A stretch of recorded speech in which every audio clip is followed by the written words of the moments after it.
Hello everyone, so I'm just I'm getting my slides set up, so 1 second. Hopefully I'll be sharing my screen any second now.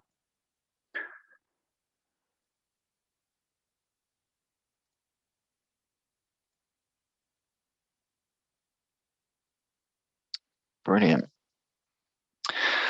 So before I start, let me just see how many people are on.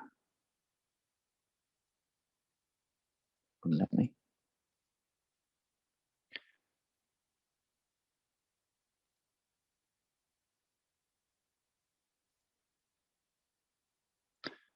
Which it's not going to. So I'm going to assume that quite a few people are already logged in. Oh no, now it's showing me as 10 participants. So thank you everyone for joining. Thank you for joining this Xero business update for May. I'll kick off. If anyone joins partway through, please be aware that you are muted, but you'll be able to ask questions in the chat throughout, and I'll pick them up at the end. And also, if you would like to ask a question verbally towards the end, we can unmute you so we can have a bit of a chat. But what are we covering in the Xero business update for May?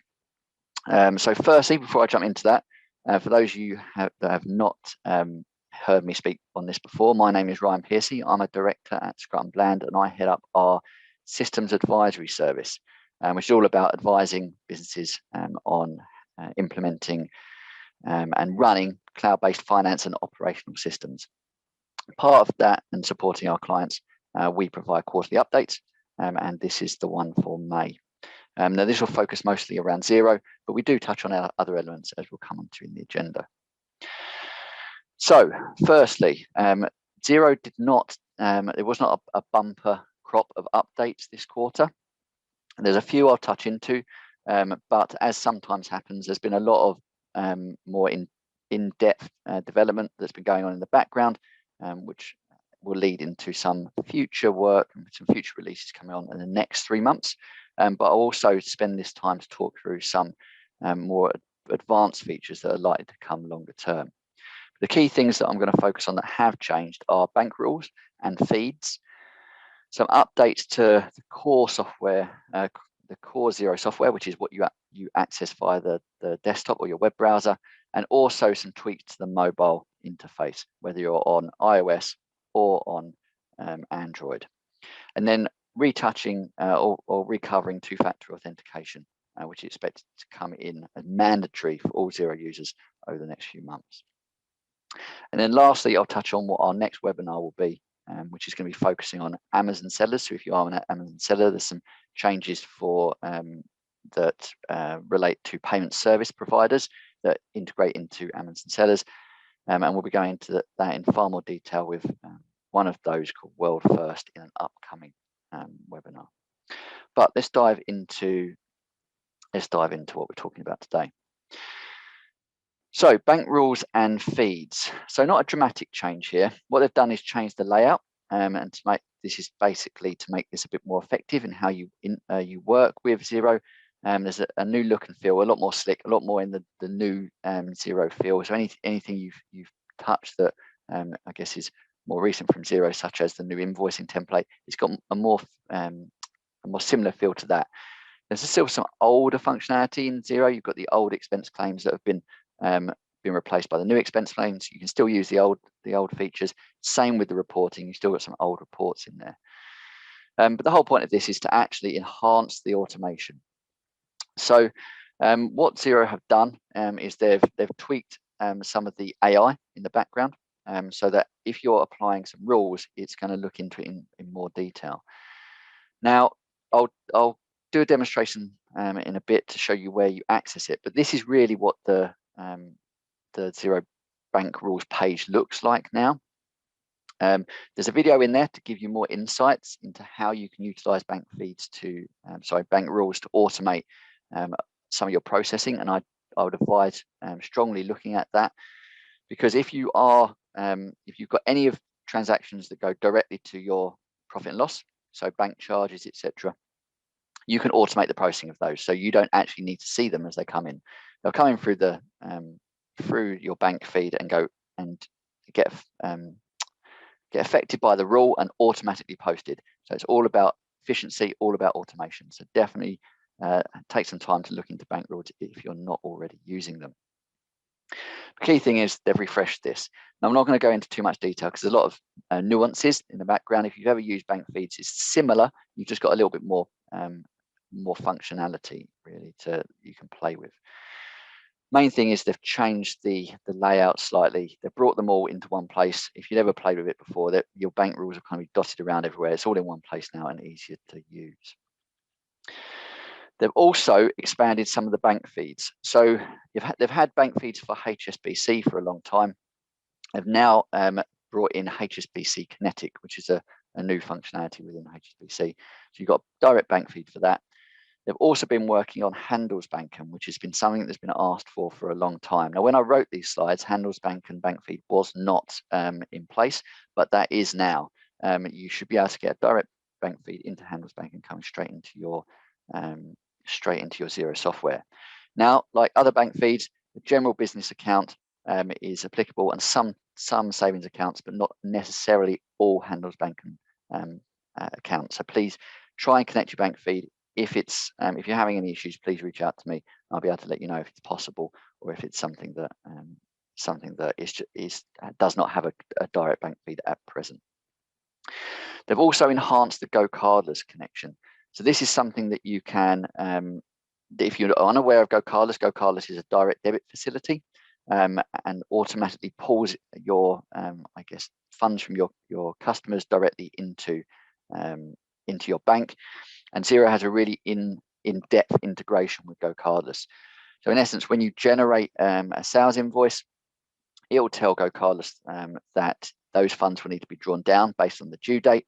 And GOCARDLESS will then notify your customer when the funds are going to be due in advance of that, basically making sure that they've got sufficient funds, and will then pull that money into your account and allocate that receipt against that invoice. So a lot of automation that goes on, a lot of time saving for you. And as we've found, generally direct debit is becoming a lot more accepted by businesses, and it doesn't need to be a recurring charge. So by that I mean it doesn't need to be the same figure. You can have invoices that you send with varying totals to a customer, and GOCARDLESS will adapt what it's going to draw down to meet that total of the invoice. It doesn't need to be the same value every month. So if you are using direct debit, I definitely advise looking at GOCARDLESS, purely because the automation is so vast. So even if the fees are slightly higher, which they may or may not, it depends on what provider you're using, you will get a far greater automation, save you a lot of time in the background. So anything that you've got regular invoicing to the same customers, please explore GOCARDLESS. And if you want an introduction to them, please reach out to me. I'm more than happy to give you some insights into conversations we've had with GOCARDLESS internally, and also introduce you to someone that will be able to help you with the integration. The bit that they've enhanced is how you sign up for GOCARDLESS. So you can do this directly from within Xero now. You've got some information on the pricing, and you've got as you can see on the screen now, generally a transaction fee of 1%, capped at £4 per transaction. So if you've got very high value, your charge is going to be capped at £4. But the key thing is that you can sign up for GOCARDLESS directly within Xero now, and I'll take you through that very quickly in the demo in a bit. So yeah, as touched on, the other thing that GOCARDLESS have released recently is something called Instant Bank Pay. Now this taps into open banking, enabling bank-to-bank transfers. So one of the first, large providers that have tapped into the open banking network. So if you're unaware of what open banking is, this is something that the government put onto the large banks to enable them, or force them, sorry, to open up their architecture. So it's still a very secure process. It may sound like it's concerning when you talk about opening up architecture, but you have full power on who connects into what. So you've still got full control over your banking data. It just enables you to get some enhanced functionality. So how this works, in essence, GOCARDLESS was all about those regular transactions, but sometimes you would have an upfront one-off charge that you need to charge that customer, or you'll have like a one-off cost outside of your regular direct debits that you've got. And that was quite cumbersome in a direct debit facility, because the mandate you have with direct debits is all about regular transactions coming out. Now, the instant bank pay that have come with GoCardless enables you to do those one-off transactions as well inside the same facility. They've set it up to be a pretty slick process, slick experience through the GoCardless platform, and it can still work with Xero. It's definitely something worth exploring. I still say if you've got something where it's regular like transactions for customers, you focus on GoCardless. If it's something that you have one-off transactions with individuals and you want to enable it for bank for card payments, my advice is look at something like Stripe. Not the cheapest out there, but very deep integration with Xero enables a lot of automation. It's balancing that automation against the card charges. So something to look at. Regular transactions, explore GoCardless. The other thing is you get, with open banking, instant confirmations to the people making the payment and yourself of the transaction going through. So it gives you that peace of mind that things have worked. You've had money received as you would expect it, and the individual payer has also paid you. And the other thing with open banking is they can also see who they're paying. So you've got that second verification on who is being paid at any one time. So some other minor updates that have gone on in Xero over the last 3 months. There's been a slight tweak to credit limits. So if you've joined any of our updates previously, there's been a lot of work on credit limits inside Xero, being able to apply those per customer, having notifications, and the ability to then block invoices. So people aren't going to send new sales invoices to anyone that has broached or breached their credit limit. Now, there was a slight an area that I guess had been missed previously, which was repeating invoices. If you were using them within Xero, they were not picking up the credit limit blocking system, and that has now been implemented. So any invoices that you create will get a flag that basically says this customer's exceeded their credit limit. Please discuss that with them. But for now, you can't send an invoice. You still have the ability to override that if you are an advisor. So if you've got the relevant user access rights, you can override it, but it's that control on who is generating invoices inside your business. They've continued to advance their reporting functionality within Xero. This is something they've been working on for the last 6 months, and I've pretty much touched on this every update. One thing that they've now brought in is you can see account codes. So if you're ever running nominal activity reports, you're looking at profit and loss, you would see the nominal name.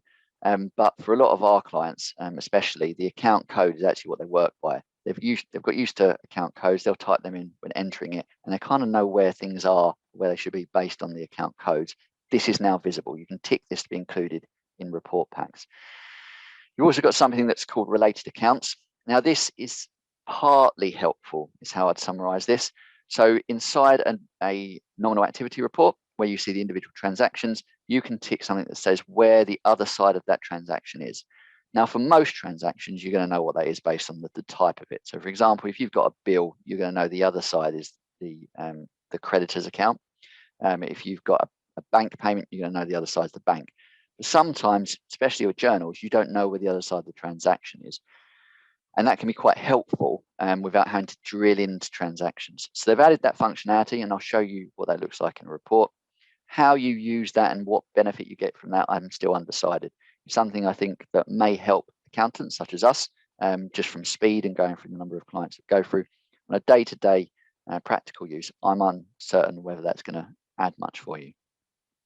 Something that will give you, or potentially will give you benefits, is an integration into Power BI.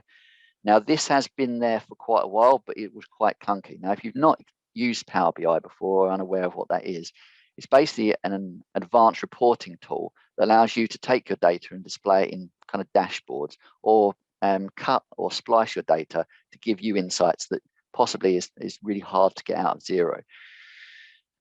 So if you have a Microsoft Office package, you may have Power BI as part of that, and so you not necessarily need to pay anything extra. So something to explore. Not the easiest tool to learn to use, but if you've got the time and you want to explore some advanced reporting, please look at Power BI. If it's something you're interested in, but do not have the time, please reach out to us and something we can discuss. But the key thing is they've enhanced the connection into Xero between Power BI, making it a bit of a slicker process.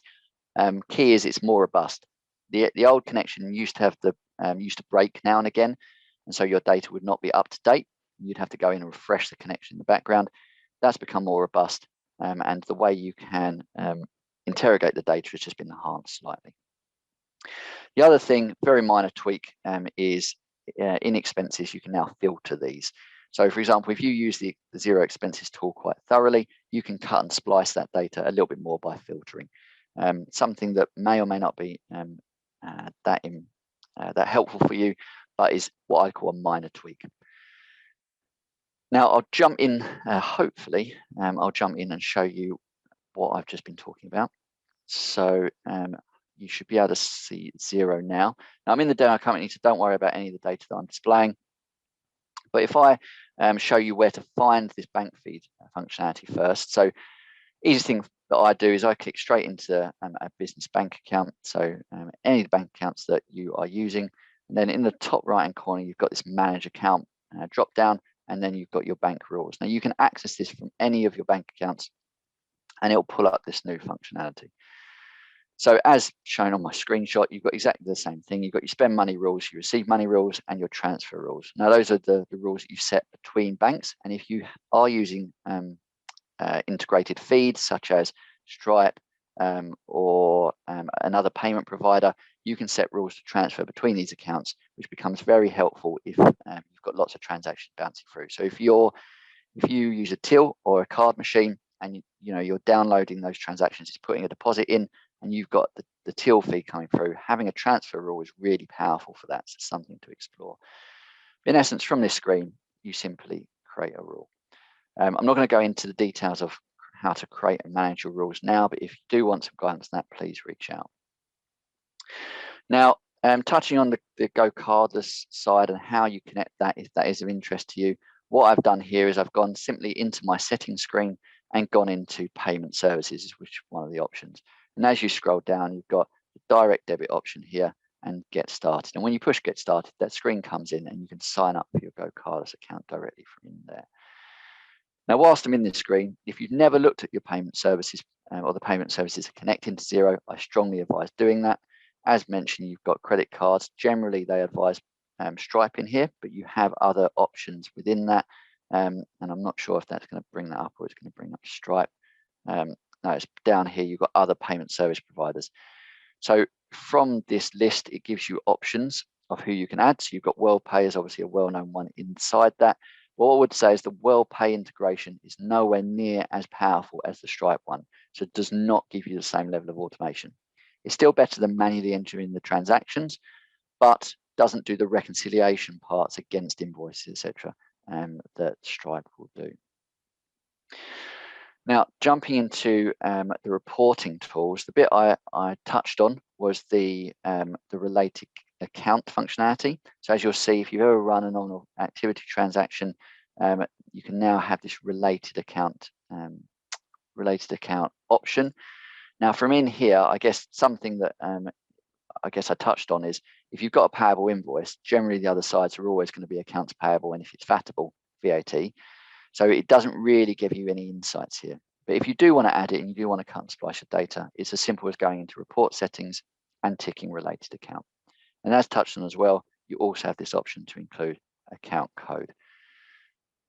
So simply as I've just realized, I'm in just advertising and marketing here, so it's not going to bring that up. But if you're in the profit and loss, same way, you tick report settings, tick account code, and it'll bring that information up for you.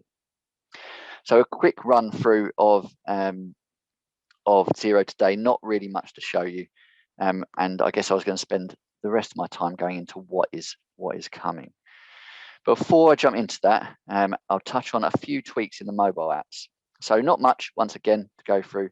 And if you've been on the previous sessions, you'll be aware that they've been tweaking inside the mobile apps a lot of the bank functionality, so the reconciliation. And they've done that again. They've enabled you in both Android and iOS the ability to split bank transactions. So this is something you could always do in the web browser, but couldn't do in your app. You can now do that directly. And they've also enabled you to do part payments. Now, by bringing in both of these, you've pretty much in the app got to the same level of detail on processing bank transactions as you could from within the browser. So it's really enhanced that operation and allow you to do a lot more on the go. But in reality, in my opinion, this is something they probably should have brought in previously. They always talk about working with Xero, be able to work flexibly from anywhere. And these are actually two areas that from the community have been missing from the bank reporting or bank reconciliation tool. So if this is something that stopped you using your app, because obviously you have lots of transactions of this nature, they're in place now, and it's worth exploring.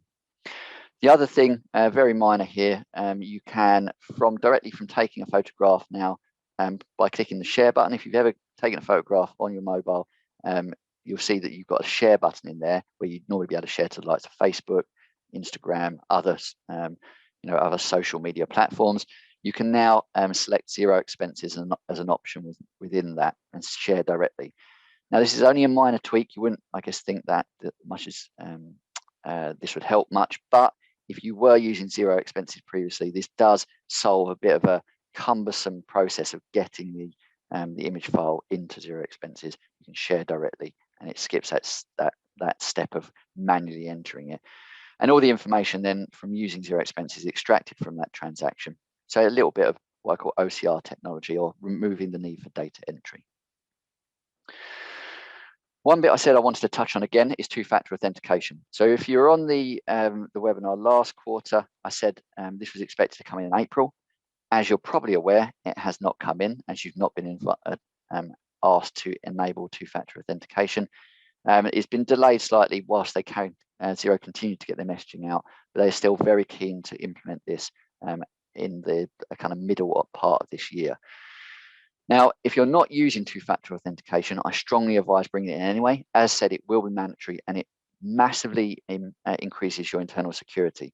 The far weakest point of Xero is the passwords of the users using the system. Now, inside Scrum Bland, we make it mandatory for every single one of our employees to utilize two-factor authentication. And it's actually, with the new tool that Xero brought out, a very slick process. So I know previously people were put off by this because when they type in their password, when they try and get to their account, they then have to play with their phone or answer some questions to get in.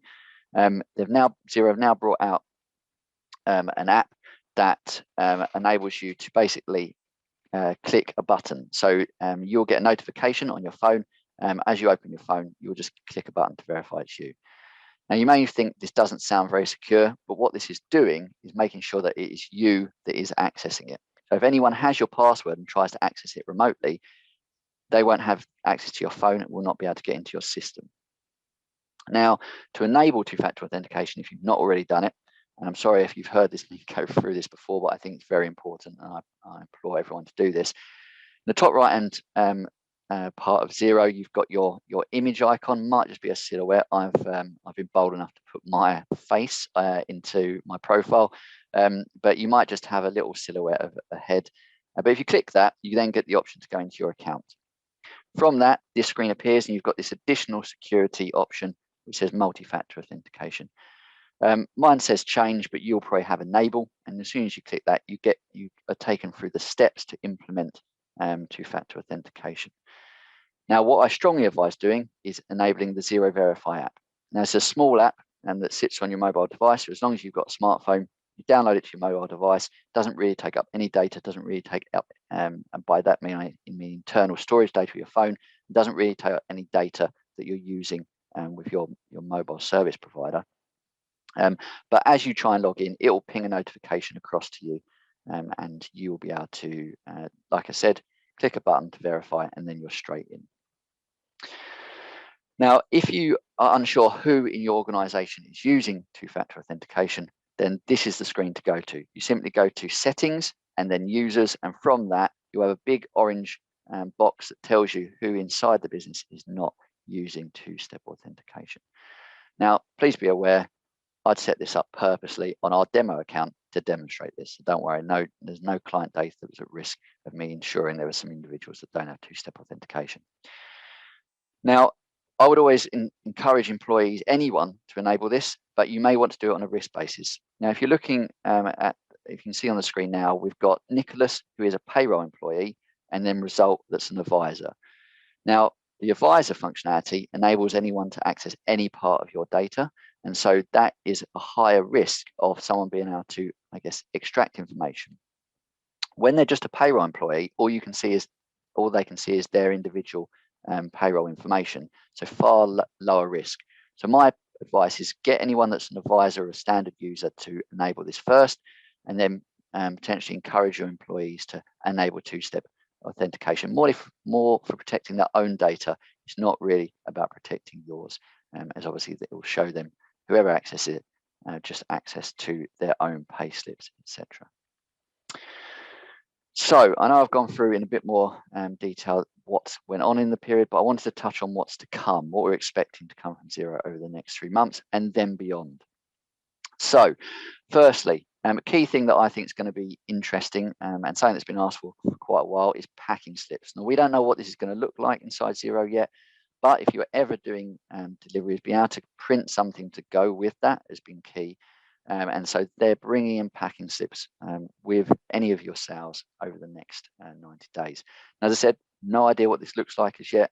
I've got a lot of hope, but hopefully when you tune in next quarter, you'll find out if this was useful or not. I may be disappointed when I see it, but something that's been asked for a long time is packing slips. So we'll keep our eye out for that. Secondly, if you've started playing with the new short-term cash flow system within Xero, and I advise looking at that, you can find that under the business option inside your drop-down and the top part of Xero. They're enhancing this functionality. So at present, you can look generally filter between a week and a month, and depending on what information you put in Xero, it will give you either useful or nonsensical information. It's looking at really your due dates on your invoices, your cash flow as now expected transactions that you've put in, and if you've ever put planned dates, so when you're expecting money to come in or when you're expecting invoices to be paid, it utilizes that information over the top of due dates. So it can be quite useful for looking at your short-term cash flow, especially if you're quite close to the wire, but it's very new. So there's far more advanced tools out there. So if you really want to go into depth with cash flow forecasting, etc., I advise looking at a specific tool. But as this is free and embedded in Xero, definitely check it out. And it's something they're going to be working on in a bit more detail over the next 90 days. Now, invoice templates. Hopefully, you've all got a customized invoice template that you generate your invoice directly within inside Xero for, obviously if applicable. But they were quite restrictive. You could play around with it, put your logo in, move things around slightly, but very restrictive in how they felt, how you could portray your brand. And they're working on this over the next 90 days. So you're going to be able to play with the font sizes, put a bit of, I guess, something that distinguishes you from any other Xero client. Give a little bit of feel to actually what's the image I want to portray. So something to look at, obviously on the next release on what they've brought in by that date, how you can play with it, and I'll try and delve in a bit of detail in how that works. And then finally, they're bringing in the ability to annotate reports. So if you've created a profit and loss report, you want to send it to someone, you can add comments explaining what some of the figures mean and send that across to the relevant individual so that they can see actually why has this figure gone up or down from what they would expect.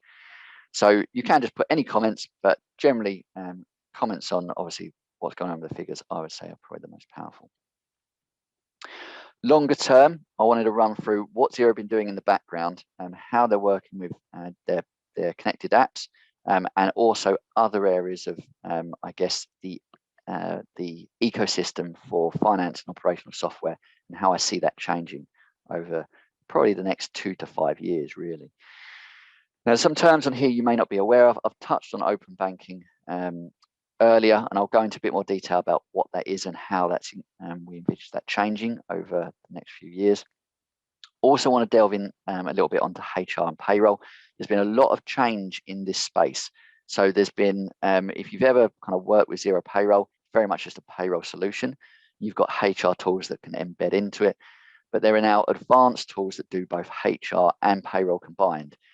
To give you, I guess, and your employees a better experience, a slicker experience from onboarding staff all the way through to sending your submissions across to HMRC, and I'll touch on that in a bit. I want to talk a little bit about e-invoicing, and what that is direct invoicing from one software to another, because I see a big change, a large development towards this over the next few years. I want to touch on MTD and where the next steps are regarding corporation tax, because there have been some releases from HMRC on this. And then touch on digital tax, how that links into MTD.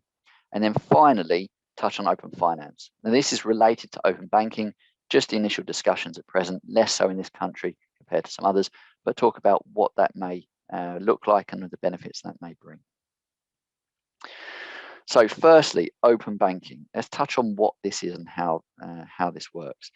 Now, if you've ever kind of worked with banks, you've probably experienced the frustration in that they hold your data, but you can never access it in any usable format in any way. And you may have wanted to actually get a better service from your bank. You're kind of tied to the app that bank releases.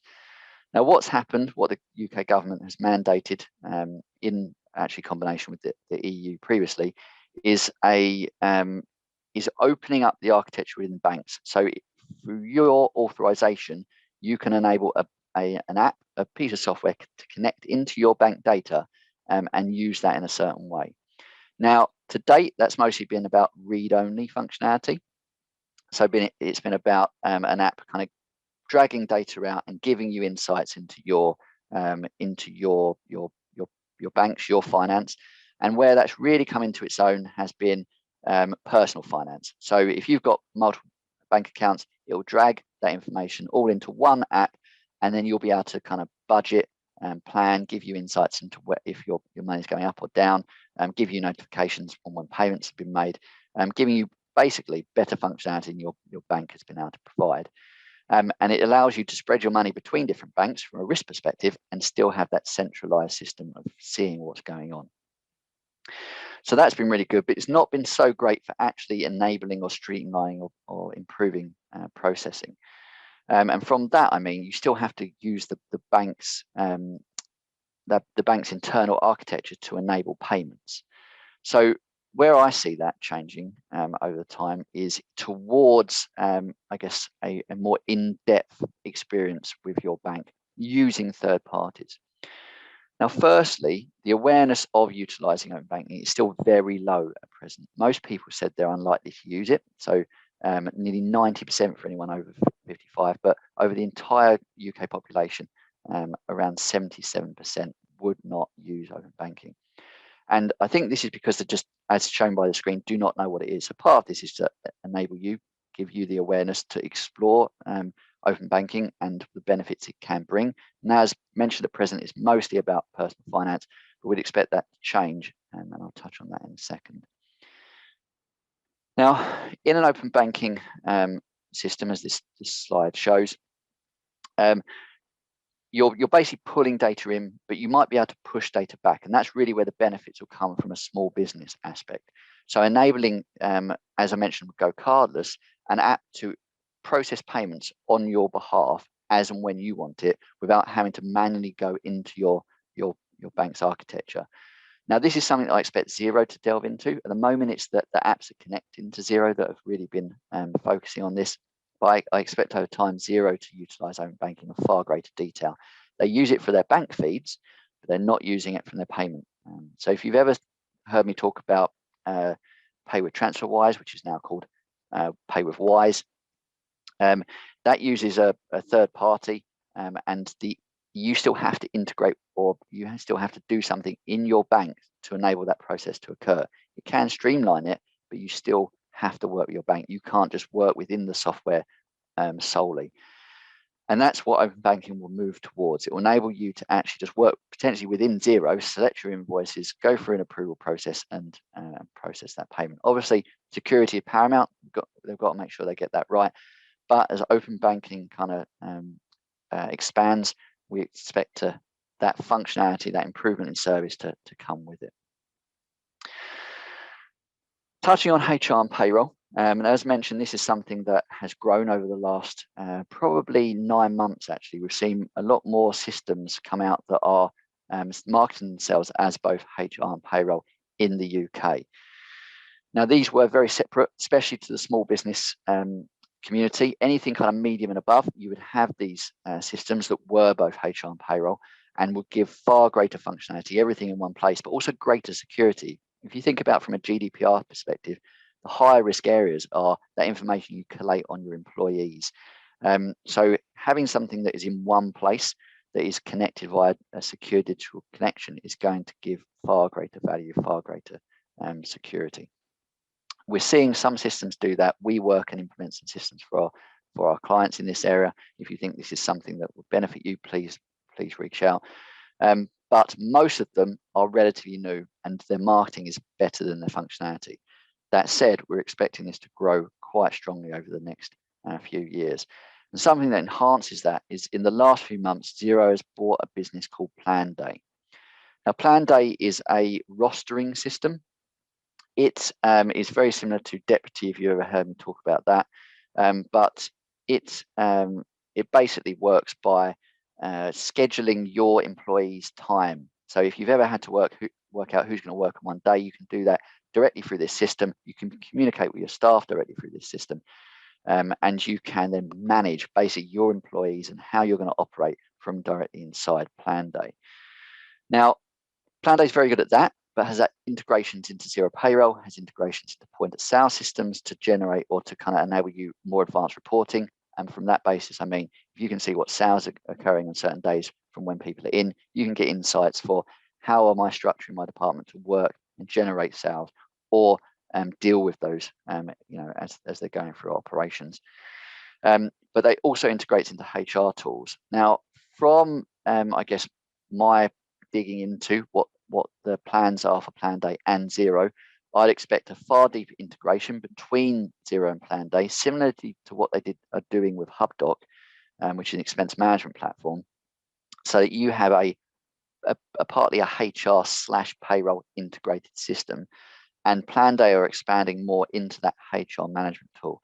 So I think it will take a year or so to really get that integration starting to be built, the efficiency gains there, but something to keep your eye open or eye out for the next 6 months to a year is how this integration between PLANDAY and Xero expands, and I'll be touching on that in future sessions.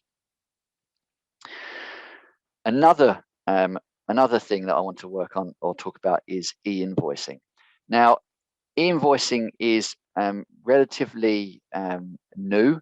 It's something that happens for, or is part of, is kind of normal for bigger businesses where they connect through normally something called an EDI connection from one finance system to another. So they would basically generate an e-invoice that would go digitally across to their customer who would receive that digitally and then bring that into their system. So you've got approvals going through this flow. So as an invoice goes out, obviously it's going through an approval check, but as soon as that's been authorized, it pings a digital file across to that customer that's received into that system. Now, at present, you're all probably sending something out via email or sending something out manually, and it can be quite cumbersome. It can take quite a lot of the time, but these EDI systems are quite expensive. So it's still worth you doing that because the cost of the EDI systems are far greater than manually running it for the number of invoices you've got. That said, there are new systems being brought in for the smaller business space that should enable this to be far more streamlined.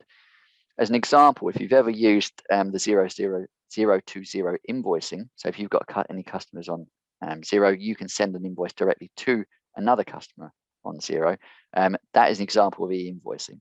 Now, that only works directly within Xero at present, but these systems are coming in that will enable you to send invoices to pretty much any software provider. Now, talking about where this is and how this is working, in the United Kingdom, the NHS has made it mandatory to work with them to basically be e-invoicing. If you are a customer or a supplier within the NHS, you'll have an e-invoicing platform. You need to send your invoices via IT, via a digital connection across the NHS. They will not accept manual invoices. And we are seeing this as the first stage of this rolling out to a greater sphere. Because obviously, if those suppliers are having to send invoices to the NHS via any invoicing platform, they've got the capability now to send it to all of their other customers. They're just waiting for their other customers to have that that functionality to accept it. Now, UK is relatively ahead of this. As shown on the screen now, the market maturity is what they deem average. But if we touch on another country, such as Chile, for example, they have this as mandatory for all taxpayers. So anyone that is working in Chile as a taxpayer in Chile has to send their invoices digitally. Now, a lot of systems that actually come out to the UK come from not necessarily Chile, but Australasia, so Australia or New Zealand. And there's guidance going through, legislation going through in Australia that's looking to make it mandatory for them as well. And you've got some tools being brought out in Australia to help streamline that process. Now, Xero are aware of this, and they want to make sure they're prepared. And to do that, they've bought a system called Tickstar. Now, this is from Scandinavia, and it is an e-invoicing platform. So by buying this, they're basically enabling Xero to be compliant from an e-invoicing perspective and to drive this forward. So by being on Xero, as they envelop the Tickstar functionality directly into the Xero platform, you'll be ahead of the curve, being able to use invoicing with your customers as soon as they have a system that will be able to take your invoice digitally. In the same way, you'll be able to receive your invoices directly into your system, which kind of takes away from these more complicated expense management solutions that we may be bringing in. It will make those redundant because everything will come in digitally. Another area I just want to touch on was MTD for corporation tax. Now, this was something that has been pretty quiet for the last, well, since MTD's been out, which is about 2 years now. But there was a consultation in November 2020 about how this might work, and they're piloting it. And the aim is to pilot a system from April 2024. Now, this will affect every single entity that works with corporation tax.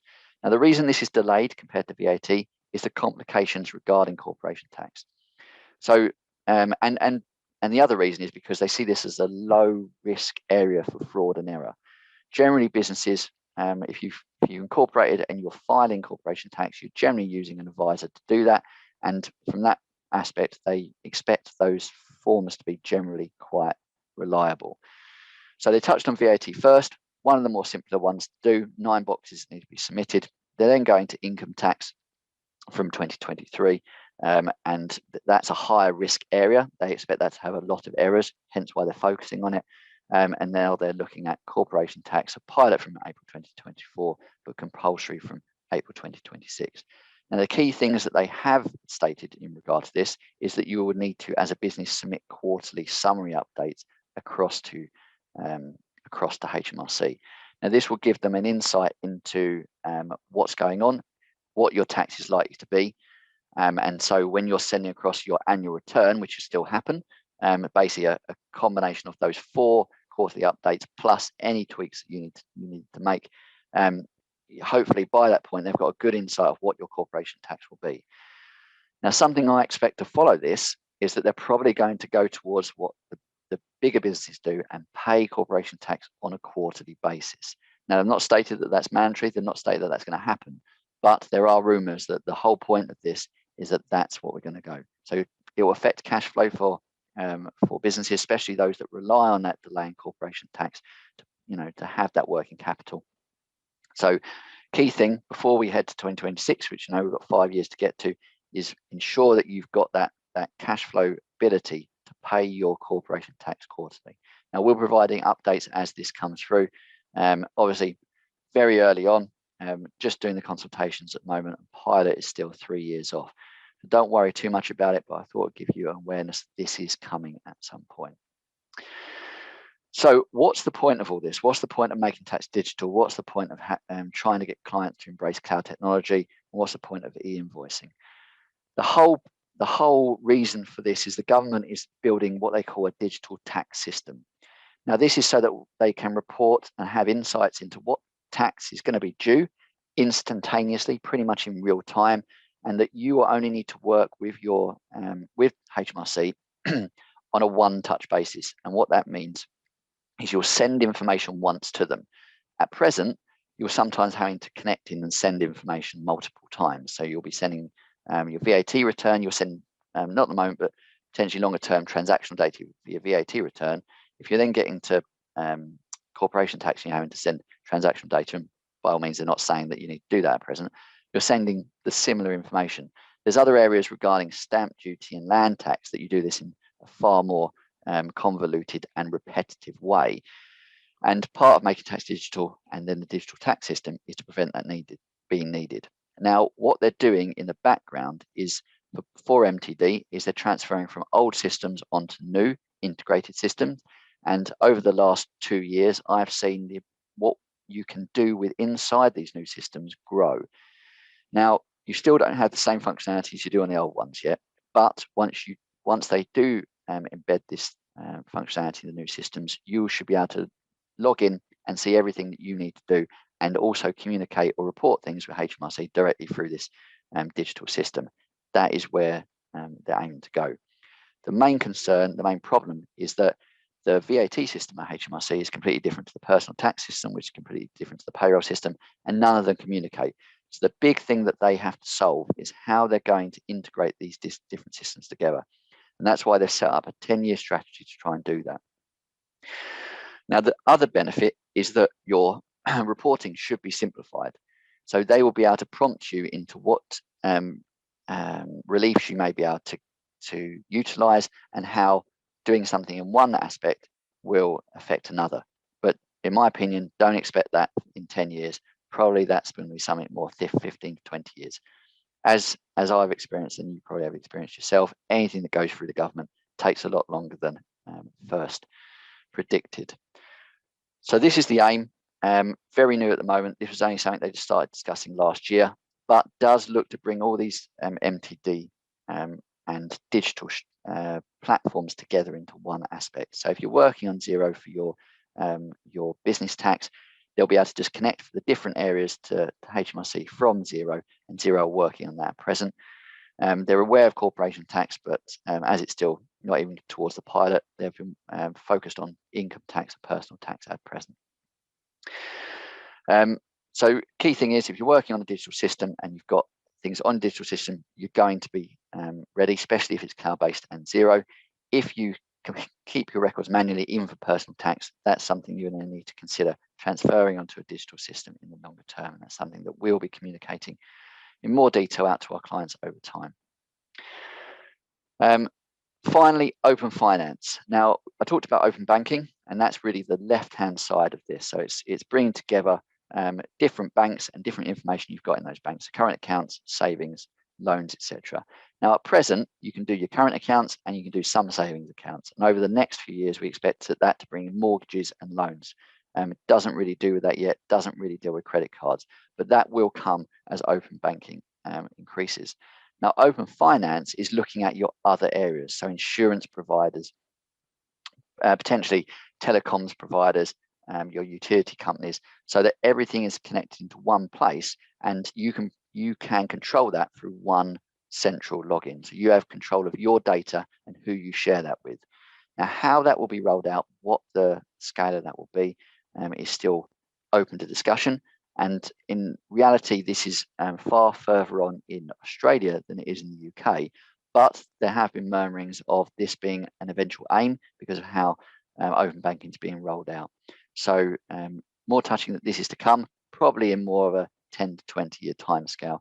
But who knows? MTD came out pretty much nowhere and was forced through within a few years. At least the start of it was. So we could see that open finance really booms once the government gets the benefit of seeing that data from MTD and seeing the benefits of open banking. So that's me. That's all I was going to talk about. Quite an in-depth session on what's to come. This time, less on what's in place, but I'd expect the next session to be a lot more about what's been brought into Xero based on what I touched on is to come.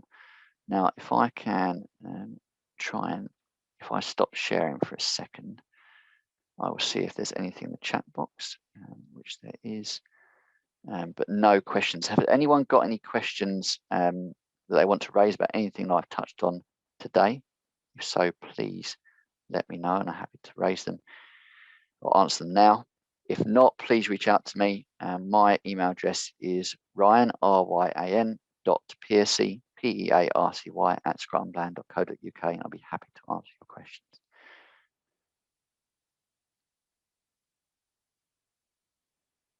Cool, nothing coming through, so I hope I was quite thorough. The final bit, if anyone's still on the call, that I wanted to touch on is that final session, which will be coming an invite. Sorry, that next webinar that an invite will be coming out to in the next week or so, which is about Amazon sellers and the payment service providers. From the 31st of May, you're required to select a preferred payment service provider. So if you are an Amazon seller, that's something to keep to become aware of, and we'll be covering that in the webinar. They'll be coming out shortly.